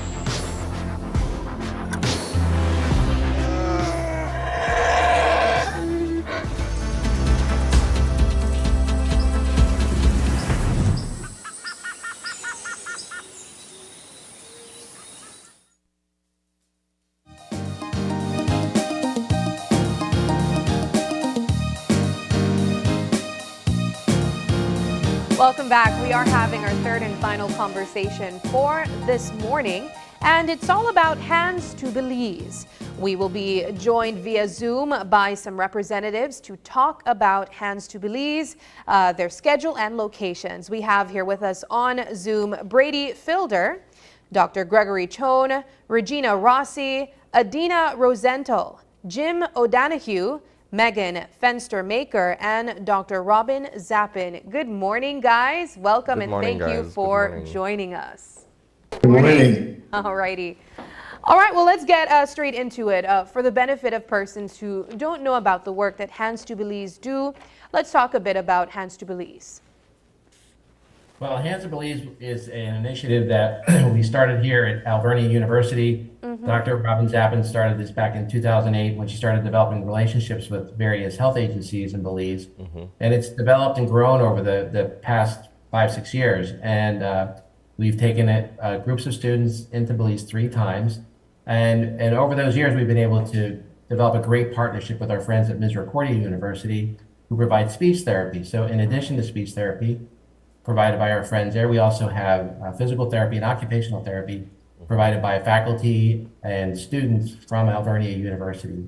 And the idea is that we've tried to partner with various agencies within the country of Belize to provide physical therapy care, occupational therapy, and speech therapy care to residents in Belize, and also to try to educate the public that we see in their various health conditions and how to treat them and how to manage them on their own. And we also try to really emphasize our ability to educate the staff of these agencies as well, so that we can help assist in providing ongoing care to people when we're not on site and as the year continues. How has this initiative been received by the Belizean public? Greg, you want to take that? Sure, yeah. So we've been doing several trips down there, and the It's been overwhelming, meaning in a good way, in a positive way. Yeah. We've had great reception. We've had the community come out to seek our services. So it's been an excellent partnership with the community and with the local people. And so we would like to continue doing that, and we encourage the community people to continue coming out, and if they need services, we're happy to help in any way. I think the most impressive thing that we've noticed, the great distance that people have traveled Yeah. to come see us, and so we're very blessed by that. So thank you. Yeah, that's actually an interesting point, because that is something that we have spoken about on the show. Just this morning, we were talking about human resources here in Belize as it relates to some of these roles from medical practitioners. But I want to include in there perhaps one of the students talking about this experience and being able to travel to Belize to engage in practical work that they would have learned from their university. Brady, do you want to start, and then Regina and Megan? Yeah, so I think this is definitely a great opportunity to travel to Belize and work with the community and local people there, because all of us, we have the opportunity to do a few different fieldwork experiences in various settings.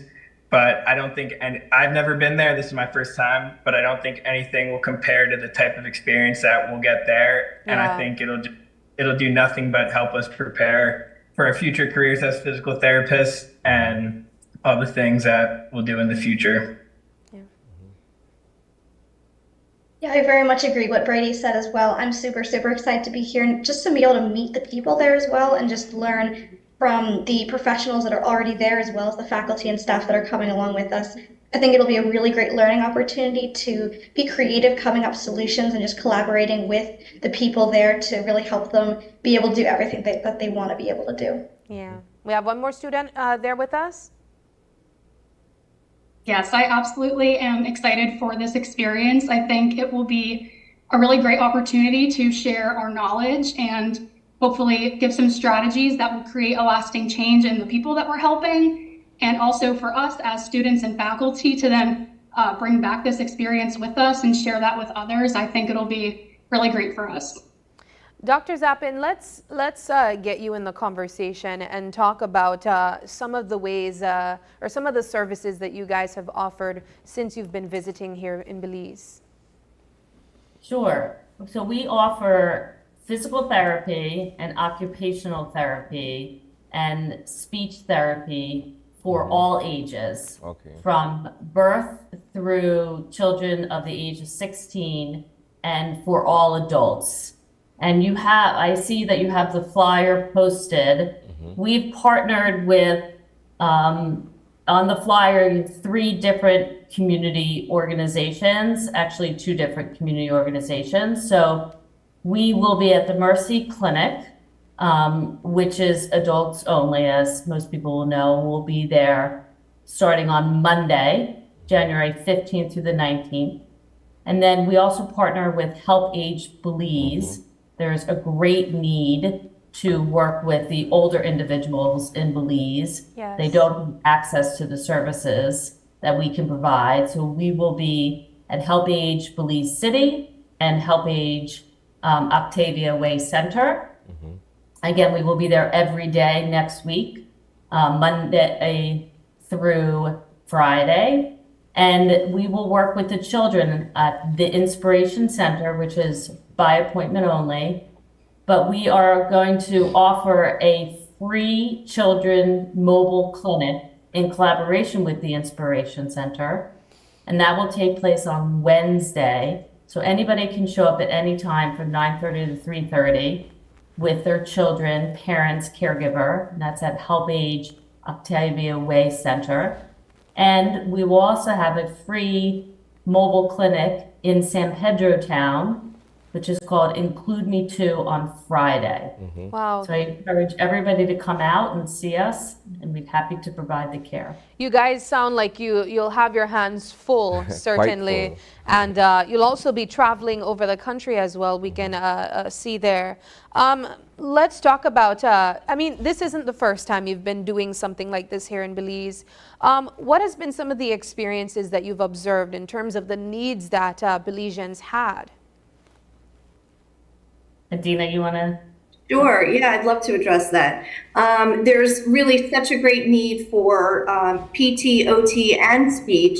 And as a speech therapist, I've really seen such a great need. We've seen individuals who have had a stroke who have never received speech therapy services before, which, you know, after a stroke can affect their ability to communicate and use words to be able to talk about their wants and needs. People who have had difficulty with their swallowing. So a lot of these needs are not being addressed. They don't have someone in Belize to address that. So it's been a great pleasure to be able to work with the community partners, with the clients and their families to do that education and be able to give them some resources to be able to help them once we've left. So it's been, you know, as Dr. Greg Chown said, you know, we've been really well received, and the people of Belize are so receptive, and we're really excited to be able to continue that partnership and work with them. Yeah. For students who have been a part of this initiative, who have traveled to Belize and engaged in these activities, what has been their feedback to you guys in terms of the overall experience? So what we hear from our students is that they're inspired, they're touched. They so appreciate the graciousness of the people of Belize that they've worked with. It's been life-changing for them. I think they bring these experiences back, and it impacts their compassion, their knowledge base.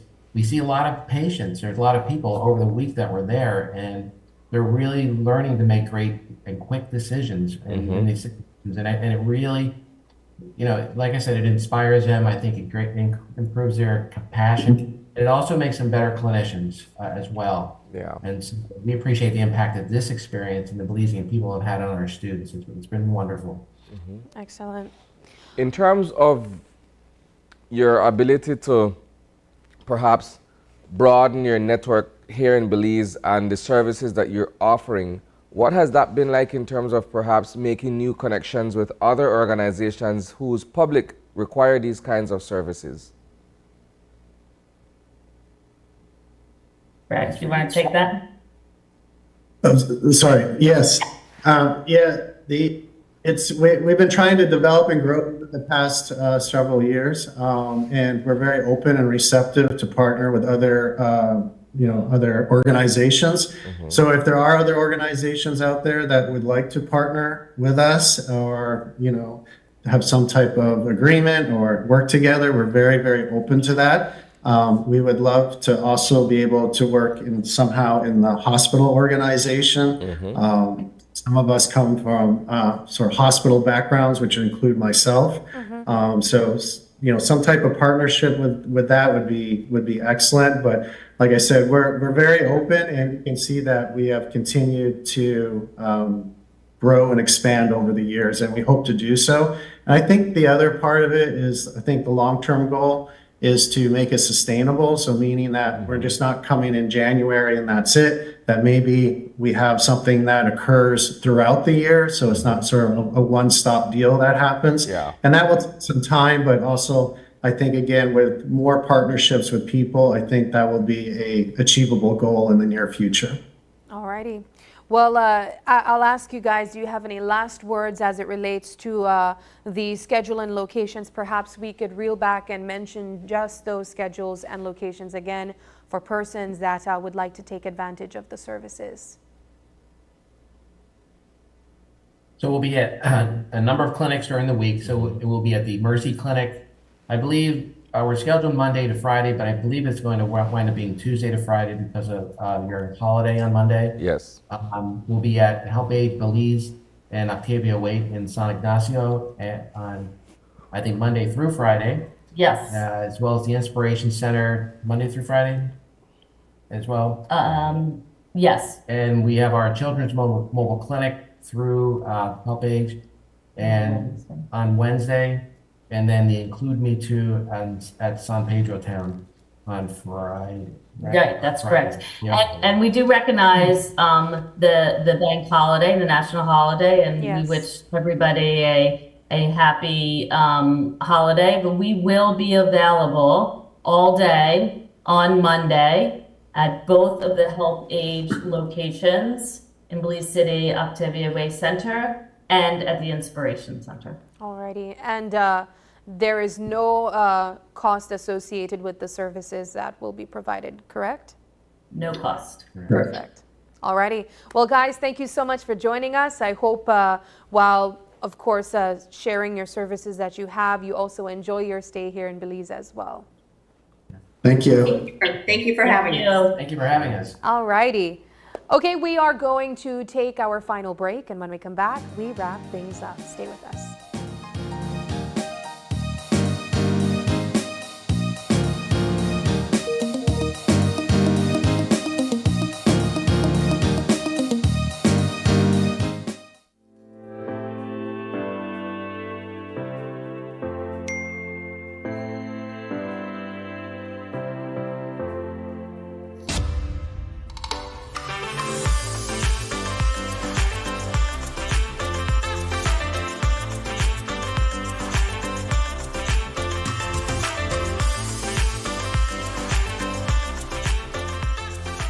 Earn V-Bucks and get a chance to win a $10,000 homecation with Benny's.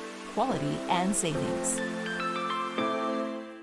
Your life just got a lot less complicated with Belize Bank contactless MasterCard debit card. Introducing our standard debit and MasterCard Platinum debit cards. Now you can make purchases anywhere MasterCard is accepted with one tap, pay and go. Your contactless card never has to leave your hands, especially in these times. And your card is embedded with multiple layers of security. Platinum card holders get to enjoy extra benefits like price protection, purchase protection, trip inconvenience, and luggage protection, just to name a few. Start enjoying a cashless lifestyle today with the Belize Bank.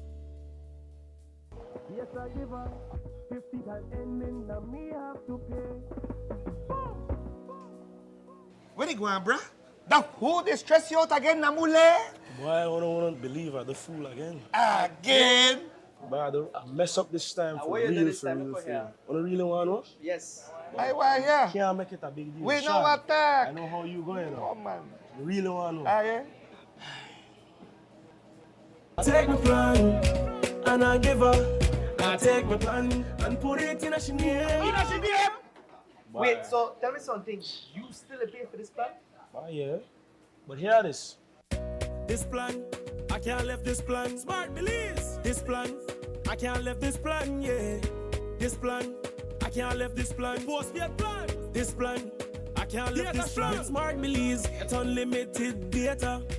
Smart Choice plan can light up your day. Postpaid with eSIM, make everything better. Just visit Smart Showrooms today. Boom! I can't left this plan. I can't left this plan. Can't left this plan.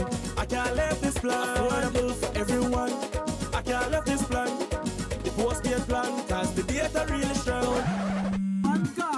You know why? Listen, hey, for the best post and prepaid. You know that Smart got you back. My bad. Wrong commercial. She could left me for another man. The truth, once I have my plan, once I have my Smart Plus plan, and no worry, cause the data strong. I know when the bleed, that's that all I need. And you could tell me where you are, but I know I left this plan. Smart have the best services. We post your plan have everything, so you could talk and text unlimited. Come set up your group. We got share plan 1 and 2. Up to 10 friends can connect anywhere. Boom! I can't left this plan. I can't left this plan. The postpaid plan, cause the data really strong. Don't dig it down. Don't dig it down. Don't dig it down. Smart Belize. Don't dig it down. Don't dig it down. Don't dig it down. Don't dig it down. Don't dig it down. Don't dig it down. Don't dig it down. Don't dig it. Smart, bringing people together.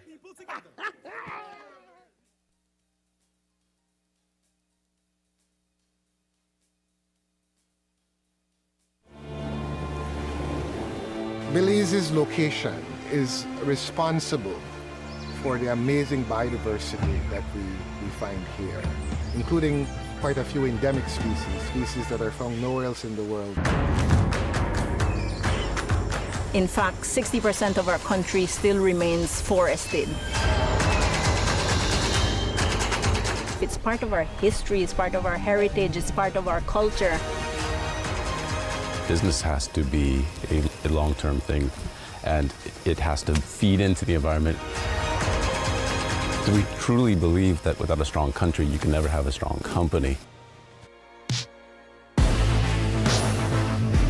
This is going to be a good night for croc catchers.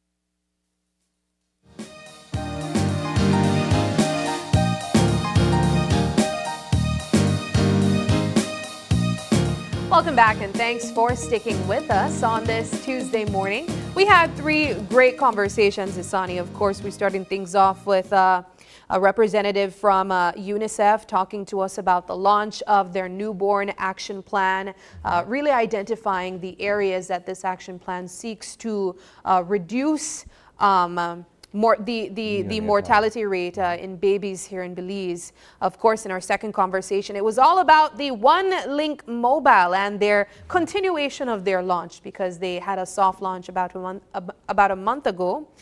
This is an innovative new feature that has been launched here in Belize, really providing an ease in receiving cash transfers from the United States.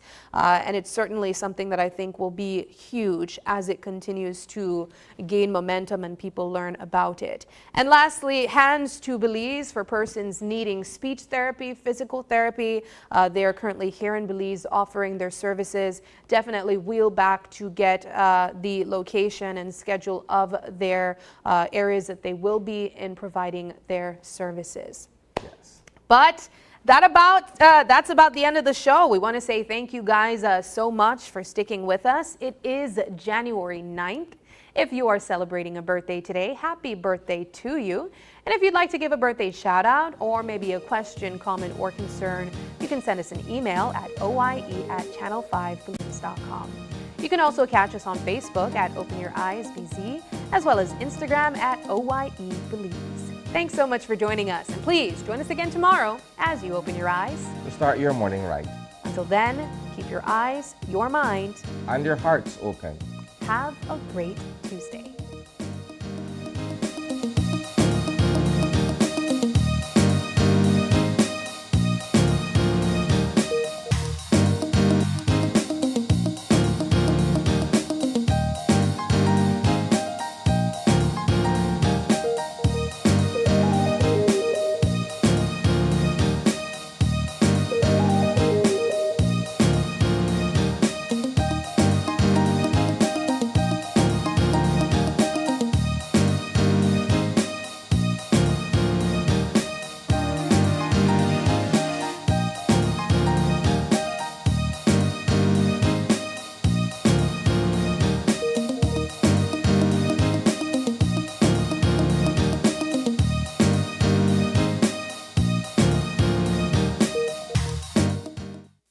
Open Your Eyes was brought to you by the Belize Bank. Our country, your bank.